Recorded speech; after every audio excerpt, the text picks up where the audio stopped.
ولتكن منكم أمة يدعون إلى الخير ويأمرون بالمعروف وينهون عن المنكر وأولئك هم المفلحون. Kata Allah Subhanahu wa taala kepada Nabi Muhammad sallallahu alaihi wasallam, wahai Muhammad, aku tidak mengutus seorang nabi dan seorang rasul, ya, melainkan dia telah memohon kepadaku, K-nya besar kata ganti Allah, dengan suatu permohonan yang telah aku kabulkan permintaannya atau permohonannya itu. Nah, dalam hadis lain dijelaskan masalah ini, ya, yang kata Nabi sallallahu alaihi wasallam, tidak ada seorang nabi pun kecuali Allah kasih doa yang diijabah, pasti diijabah. Ya, jadi doa nabi-nabi umumnya diterima, tapi ada yang diterima, ada yang juga tidak diterima. Tapi ada satu doa kalau dia minta langsung dikasih. Itu contohnya kata sebagian ulama adalah permintaan Nabi Nuh alaihissalam pada saat minta dibinasakan kaumnya. Permintaan Nabi Lut pada saat dibinasakan kaumnya, Allah langsung kabulkan. Nabi Shu'aib, Nabi Saleh, ya, Nabi Hud, ini semua. Musa alaihissalam pada saat minta Fir'aun ditenggelamkan, maka itu semuanya permintaan yang Allah langsung kabulkan. Maka Allah Subhanahu wa taala pada saat itu membangunkan Nabi Muhammad SAW untuk memberikan penawaran itu. Semuanya sudah aku kasih dan mereka sudah mohon semuanya. Sekarang kesempatan buat kau, hai Muhammad. Mohonlah kepadaku, kata Allah. Sekarang kau boleh minta. Apapun yang kau minta sekarang, aku akan kasih. Misal Nabi SAW mengatakan, ya Allah berikan hidayah semua manusia. Itu Allah kasih pada saat itu. Dikabulkan, gitu kan? Maka Allah berfirman, memintalah wahai Muhammad, maka permintaanmu akan dikabulkan. Lalu aku mengatakan, kata Nabi SAW, permohonanku ialah syafaatku untuk umatku pada hari kiamat. Jadi kecerdasan Nabi SAW luar biasa, kata ulama, dalam permintaan ini. Beliau sudah tahu, ya, karena di potongan pertama hadis, ya, atau hadis sebelumnya tadi kalau masih ingat, ya, hadis yang kita sempat review, ya, kalau memang umat beliau sudah diperlihatkan paling banyak pada hari kiamat, gitu kan. Maka Nabi SAW tidak minta secara khusus umatnya diperbanyak, karena memang dasarnya Allah terus menyebarkan agama ini. Maka ada hadis Nabi SAW, tidak akan terjadi kiamat kecuali semua rumah di muka bumi akan dimasuki Islam, baik dengan kemuliaan atau dengan terhina. Di zaman Nabi Isa AS nanti turun di akhir zaman, itu Nabi Isa akan berhukum dengan hukum Al-Quran dan semua harus muslim. Masuk Islam dengan mulia, dia terima Islam, atau dia kalau tidak dihinakan, dibunuh. Itu di zaman Nabi Isa AS. Tidak berlaku sekarang tentunya. Kalau sekarang konsep kita la ikraha fid din, nggak ada paksaan dalam Islam, gitu ya. Maka Nabi SAW tahu umatnya akan banyak. Maka yang beliau minta bukan di dunia. Ya Allah, khusus doa itu yang kau izinkan aku dikabulkan, simpan di akhirat nanti. Untuk apa? Berikan syafaat, pertolongan. Syafaat maksudnya adalah pertolongan agar selamat dari api neraka masuk ke surga. Nah, ini permintaan yang sangat cerdas, gitu kan?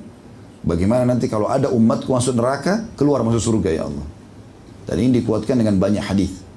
Di antaranya hadis lain, hadis sahih riwayat Bukhari Muslim juga, kata Nabi SAW, nanti akulah orang yang pertama mengetuk pintu surga, lalu dibukakan untukku. Pada saat malaikat berkata, siapa engkau? Aku mengatakan Muhammad. Kata malaikat penjaga pintu itu, aku tidak diperintahkan membuka pertama kali kecuali untukmu. Maka aku pun masuk dan aku bertemu dengan zat yang maha perkasa, Al-Jabbar, Allah, di hadapanku. Lalu aku sujud, tersungkur sujud. Lalu Allah SWT mengatakan, hai Muhammad, angkatlah kepalamu, mintalah syafaat, maka aku akan diberikan. Karena ini permintaan Nabi SAW. Maka Nabi SAW mengatakan, ya Allah, umatku.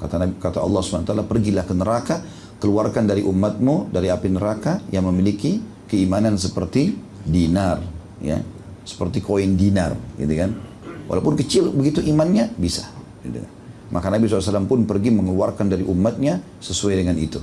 Setelah itu dikembali, Allah masih mengatakan, pergilah kembali ke neraka, keluarkan dari umatmu yang dalam hatinya seperti setengah dinar itu. Jadi lebih sedikit lagi, Nabi SAW keluarkan. Setelah itu Nabi SAW kembali, Allah masih mengatakan lagi, pergilah Muhammad dan keluarkan dari umatmu yang memiliki keimanan seperti biji sawi. Seperti debu kecilnya. Ya. Biji sawi itu kan kecil sekali. Ya. Seperti pasir atau debu. Gitu. Maka Nabi SAW mengeluarkan pada saat itu. Itu pun kata Nabi SAW, Allah masih berfirman, tertinggal syafaatku. Lalu Allah menggenggam dari neraka satu genggaman yang mengeluarkan banyak makhluk. Kemudian memasukkan mereka ke dalam surga.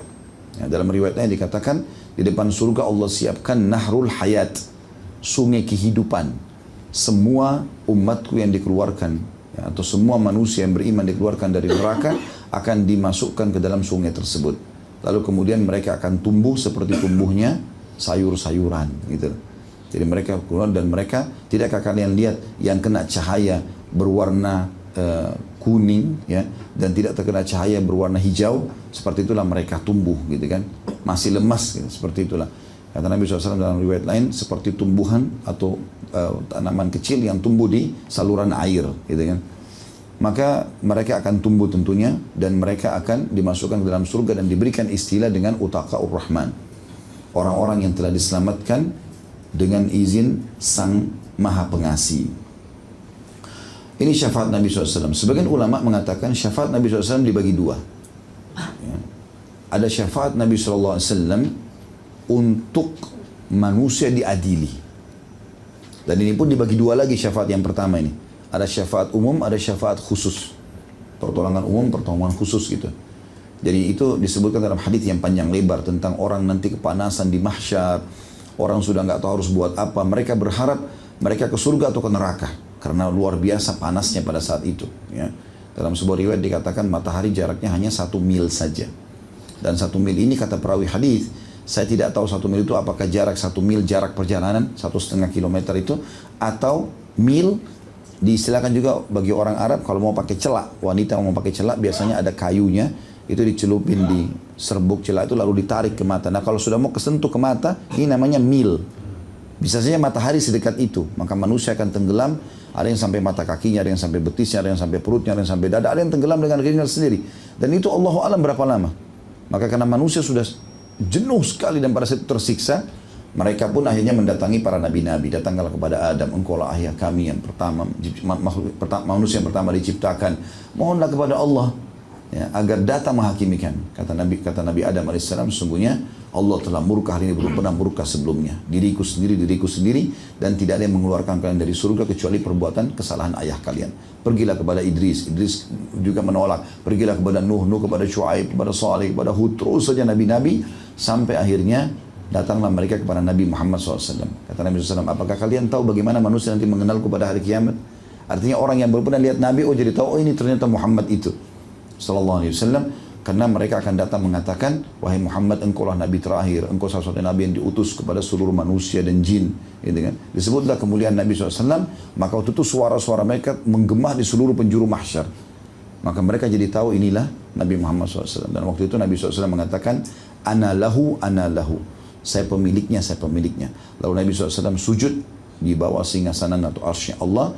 Kemudian kata Nabi SAW, Allah membukakan puji-pujian yang belum pernah diajarkan untuk atau kepada orang selain aku. Ya. Jadi Allahu a'lam puji-pujian apa itu khusus untuk Nabi SAW. Kemudian beliau mengatakan, dan Allahu a'lam berapa lama aku sujud. Ya, berapa lama aku sujud, sampai terdengar Allah mengatakan, ya Muhammad irfa' ra'sak washfa' tushfa'. Hai Muhammad, angkat kepalamu, berikan syafaat, maka akan diterima syafaatmu. Maka pada saat itu Nabi SAW melakukan syafaat beliau yang pertama, yaitu dibagi dua lagi, ada yang umum, ada yang khusus. Yang umum adalah beliau memohon kepada Allah Subhanahu wa taala agar seluruh makhluk diadili pada saat itu. Karena awalnya Allah SWT tidak mau mengadili mereka. Dengan syafaat Nabi SAW, Allah datang menghakimi mereka, baik yang ke surga atau ke neraka. Termasuk hewan-hewan. Dalam sebuah riwayat kata Nabi SAW, pada saat itu Allah akan menghakimi 2 ekor domba, ya, yang Allah akan menghakimi domba yang bertanduk yang telah menanduk temannya. Kenapa dia menanduknya? Semua akan dihakimi oleh Allah SWT. Jadi ini syafaat umum, ya, yang datang untuk seluruh makhluk. Dan di poin pertama, syafaat pertama ini, yang keduanya, syafaat yang kedua adalah syafaat khusus. Ini khusus untuk orang-orang beriman. Khusus untuk orang-orang beriman. Di mana mereka akan diselamatkan oleh Allah Subhanahu wa taala, atau dimudahkan atau dimaafkan kesalahan-kesalahan mereka di timbangan amal. Syafaat yang kedua adalah syafaat Nabi SAW mengeluarkan umatnya dari api neraka. Mengeluarkan umatnya dari api neraka. Ada juga yang mengatakan syafaat itu cuma 2. Syafaat umum untuk Allah SWT menghakimi hamba-hambanya termasuk orang-orang kafir dan hewan-hewan. Dan syafaat khusus untuk orang beriman yang akan dikeluarkan dari api neraka. Seperti itulah kurang lebih gambarannya. Dan itu makna syafaat. Jadi Nabi SAW meminta, ya pada saat Allah mengatakan, mintalah hai Muhammad, maka permintaanmu akan dikabulkan, maka aku mengatakan permohonanku ialah syafaat untuk umatku pada hari kiamat. Abu Bakar sempat bertanya untuk memastikan, walaupun Abu Bakar radhiyallahu anhu sudah memahami makna syafaat dalam bahasa Arab, pertolongan. Tapi untuk lebih jelas lagi, wahai Rasulullah, apa syafaat yang Anda maksudkan? Pertolongan apa nih? Ya. Maka Nabi SAW mengatakan, aku mengatakan, wahai Rabbku, syafaatku yang aku simpan di sisimu. Maksudnya untuk di akhirat. Bukan di dunia pertolongan itu, tapi di akhirat. Rabb yang maha suci dan maha pemurah lalu menjawab, yang maha suci dan maha pemurah menjawab, ya.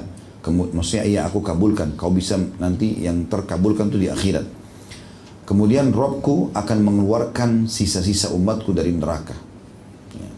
Tentu teman-teman, ada hadis yang lain menguatkan masalah ini ya. Saya baca dulu sampai akhir hadis, lalu memasukkan mereka ke dalam surga.